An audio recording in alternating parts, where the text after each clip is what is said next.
ooh ah ah, ting tang, walla walla bang bang.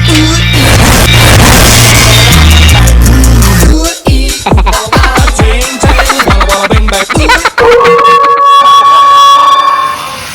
Kapag hindi naubos ang handang inasal na manok, lechon belly o lechong baboy, ang kinabukasan niyan ay paksiw.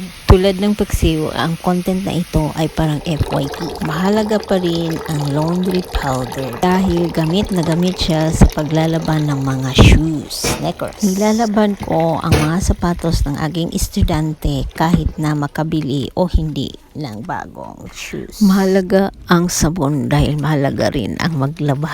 Ang mga damit ay mahalaga din na nalalabhan ng mga sabon na kapag natuyo ay hindi nanigas. Ang dishwashing soap na nasa spray type bottle ay nakakatulong gumagawa ng mga bula. Laking tulong siya lalo na kung nakabili ka ng sponge na di gaano makagawa ng bula. Kailangan kasi siya sa paghugas o banlaw ng mga gamit sa hapagkainan. Kahit nga ang sabon na pampaligo ay kailangan din ang bula, di ba?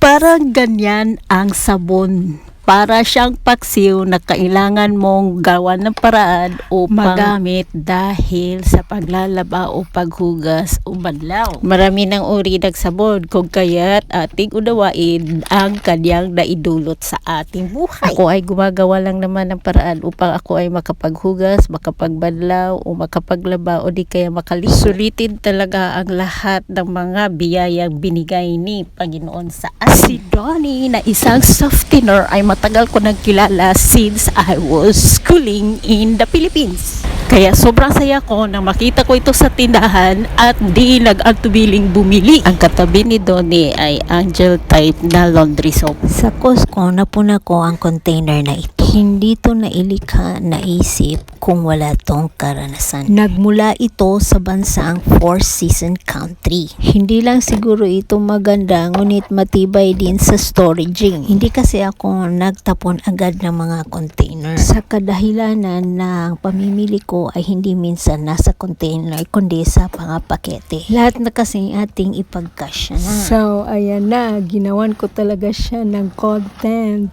Ating kilalanin ang gel type na ito. Nawala ako saglit sa party dito. Paano ba yan gamitin? Hawakan. Ganitong paghawak niya. Pagkatapos ay atin na siyang buksan. Itong sticker dito ay kailangang i-remove, sabi nila. So, ayan na. Ako naman, ugali ko talaga kapag meron akong tinanggal ay dinidikit ko lang sa mga parte. Hindi ko tinatapon. Sa katunayan, tinanggal ko pa ito ulit para mailagay sa ibang parte kasi feel ko na dapat dito na parte siya ilagay, dikit. Yan. And then, ang sunod na hakbang ay nag-iisip na naman ako kung paano bubuksan ang cover na ito. Nakasulat na siya sa English, ngunit nagkamali pa rin ako sa pagkaintindi. Yan, press daw. Diyan, sa gitna ko tuloy siya ni press. Nag-isip tuloy, paano ba talaga? So, hanggang sa napasok ang aking right na finger, sumunod na rin ang aking left. Tapos yan, nag-ikot siya hanggang sa, ayan, nabukas ko na. Atin nang silipin ang laman sa loob. Ito para ang larawan ng gel type laundry. May amoy siya ha. Bango din niya ha. Nalungkot ako sa aking portable stove dahil habang nagtagal ay parang nahirapan na akong magsindi nito.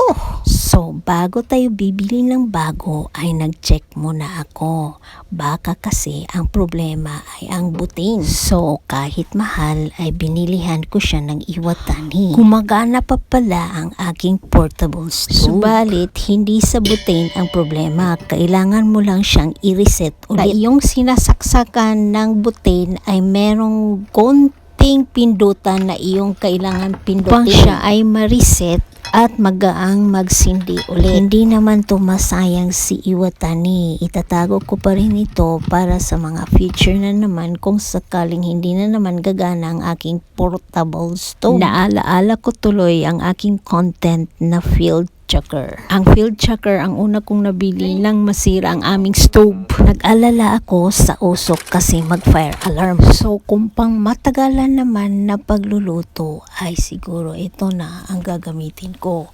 Si IH Kadalasan sa taglamig lang namin ito ginagamit dahil sabaw nga. Gully, gully, gully, gully, what ya